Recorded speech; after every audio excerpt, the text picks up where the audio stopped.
I'm an abject example of a volunteer who didn't volunteer. Joy Richings and I and Peter know each other through Clubman's racing cars, and I see Joy's pictures on Facebook. Some of you may not know that she's a top amateur photographer. She does have some super photographs, and I saw a photograph of this building, and I think I just made some comment about it, that I was a regular in the 3 Tons, which is next door, and I started work when I was 16, just along Warwick Row here. So I knew the Litten Tree Building and said to Joy, well, I know that building, and the conversation went on that my grandfather had been involved with Rover. She then said, oh, that's interesting, we've got an RSR meeting, and I thought that was all to do with Porsches. And those of you who are car people will know that RSRs are very desirable 911s. I then found out it was the Rover Sports Register. And with all my connections of Rover, I have to say I hadn't actually heard of the Rover Sports Register, so I apologise for that straight away. What I'm going to tell you is all hearsay. If you know better, stick your hand up and correct me. But my grandfather told me very little, but he did talk to his parents, my parents, his kids, I'm sorry, so my parents, and that's where the stories come from. My grandfather was born in 1882, and he was Edward Gastineau Commander. I don't know where the Gastineau comes from, but that's what he was called. All the Commander family had been Edwards, including me and my sons and grandsons, have all got an Edward in their name, a bit like John Kemp.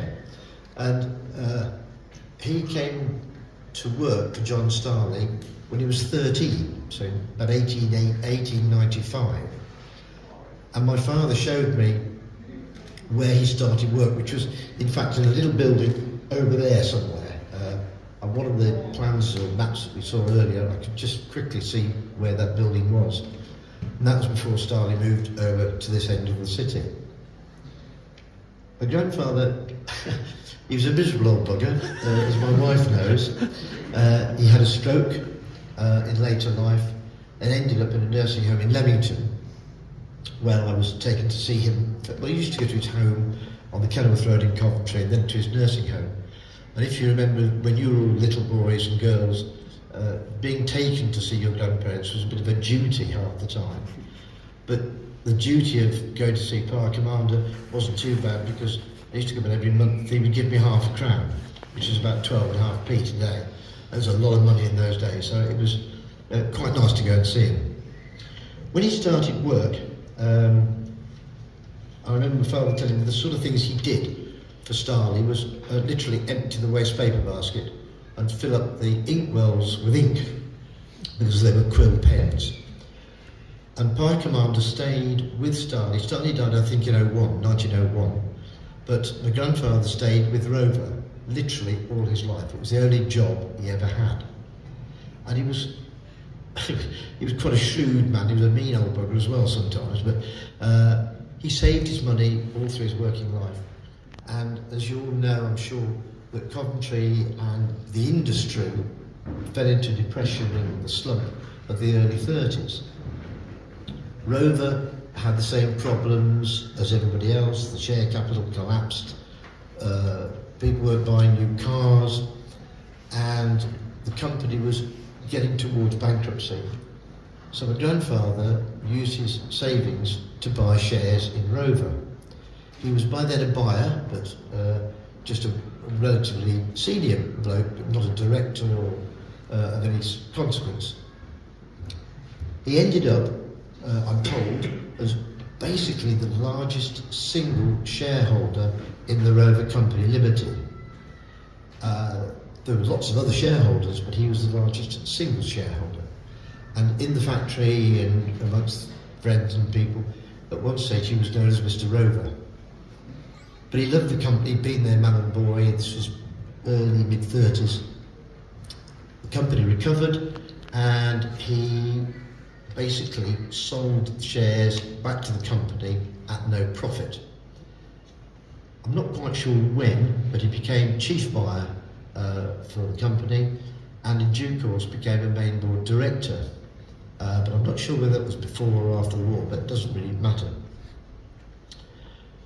So Frank Whittle, during the early 30s, and I'm sure you all know who Whittle was. Whittle effectively, or did, invent what he called the gas turbine, we now know as a jet engine. He took a patent out on his invention in the early 30s and was trying to develop this motor. And he went to the government to try and get some funding. He failed. He went to the armed forces, particularly the aircraft industry, to get funding for this engine, and he failed. And in those days, Rover was still, were doing quite a lot of work for the government, military work. They were gearing up, they could see a war coming with Germany, and he said to Frank Whittle, my grandfather met Whittle, come and talk to Rover. And the Rover Company decided not to lend him any money or get involved in the funding of the gas engine. Pie Commander and Frank Whittle became friends. They both lived in Coventry. Whittle was born in Earlston in Coventry, Newcombe Road. And in due course, my grandfather lent or gave, I know not how or what, Frank Whittle a lump of cash. I was always told it's £5,000, which was a bloody fortune in those days. It's a lot of money now, isn't it, really? But it was a huge amount of cash in those days. And that enabled Whittle to privately go ahead with the development of the gas turbine. In due course, he made it work, and he got funding from a small bank. Some people say it's a government. My family always told me it was a little independent bank that funded the further development of that engine, and he repaid my grandfather the money he'd lent him. And I do remember my grandfather saying that Whittle was a clever man. He said, I wasn't a clever man, I just had a bit of cash. So he took no further interest in the gas turbine engine.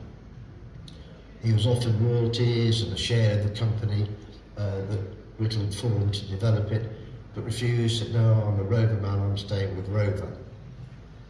The gas turbine was developed then really by Rolls-Royce during the latter part of the war in the late 40s. And then Rover had all the information via Whittle and my grandfather.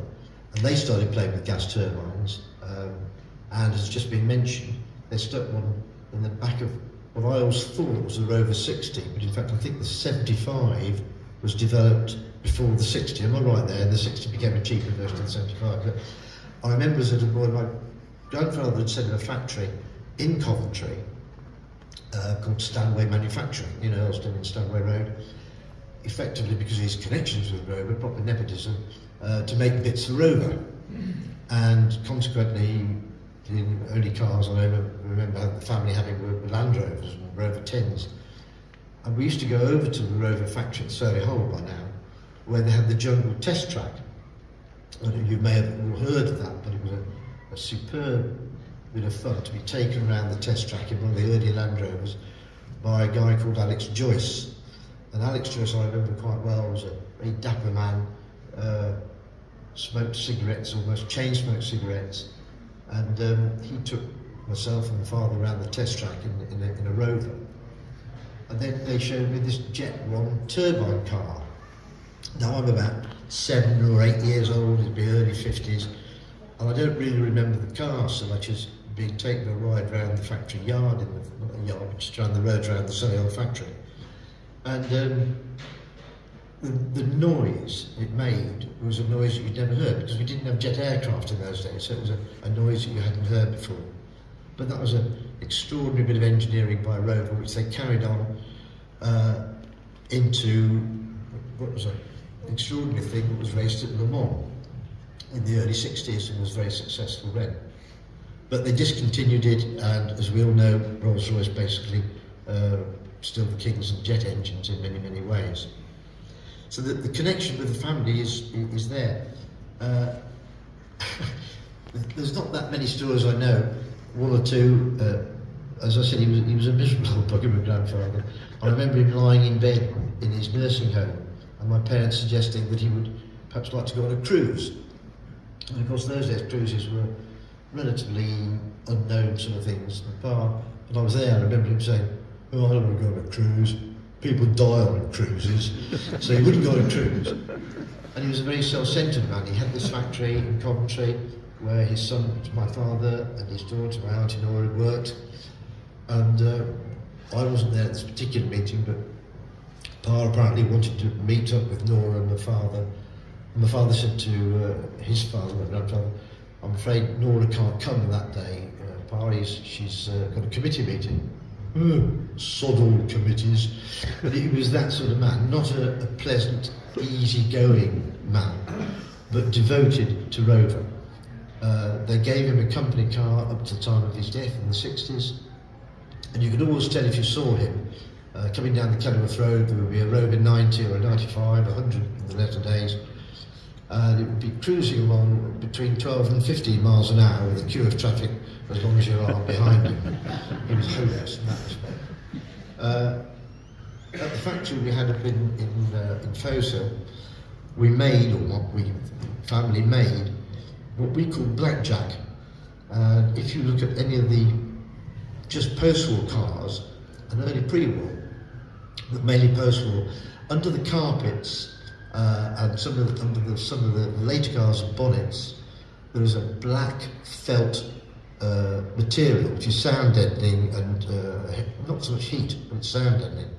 And that was all made up in Locust Lane in Coventry, Holbrook Lane in Coventry at Stanway. When the Land Rover came along, they made all the canvas bits that went on the tilts, on the hoods for Land Rovers. So there were straps down the back and straps, little canvas straps to hold it down. And they also made little leather straps to hold the seat squabs and the seat backs in position. There'd be a little bit of leather cut out of a huge piece of leather with a stamp, be 6 inches long, inch wide, with like a keyhole hole at one end and a hole at the other for a rivet. And these were attached to the seat, and then it went round a little button to hold the seat squab in place. My job on a Saturday morning, when I was again a little boy, 8, 9, 10 years old, to go up to the factory and pass these little straps through a machine to cut them to the required thickness. I mean, today you wouldn't be allowed near it, there'd be guards all around and everything else, you just take your fingers off straight away. But I used to do perhaps 200 or 300 of these on a Saturday morning and get paid 6pence, 2.5p with my pocket money. And it gives me great pleasure when I go and see Land Rovers at Jaguar Classic and other people who've restored a Land Rover. And I look at the seat squabs and the straps that held them down with, and I can say, aha, if it's an original one, I probably made it. And if it's not original and it's not correct, I can tell you why it's not correct, because I know them absolutely intimately, Land Rover straps. But that's enough. I can't tell you a lot more. If it's not 100% accurate, I apologise. I said it's hearsay, but I think it's my turn to take a seat. But thank you. They're lovely notes again.